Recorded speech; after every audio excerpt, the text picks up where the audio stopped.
Happy Tuesday everyone! Ayan si April saka si Alin, yung mga anak-anakan ko naliligo ng dagat habang nagwash sila sa tent namin kasi meron kaming planong mag-tent. Summer na kasi, mag-camp-camp kami guys. Ayan, ito yung nasa tabing dagat ko, yung pababa.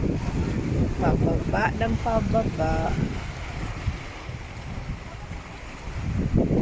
Lagyan natin ng oil.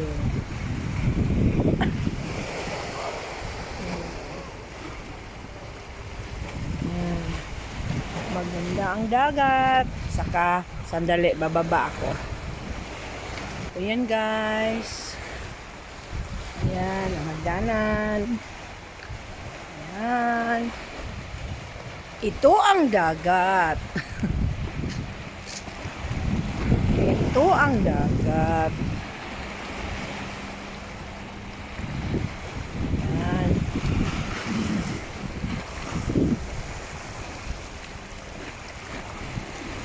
Happy Tuesday. Bye-bye.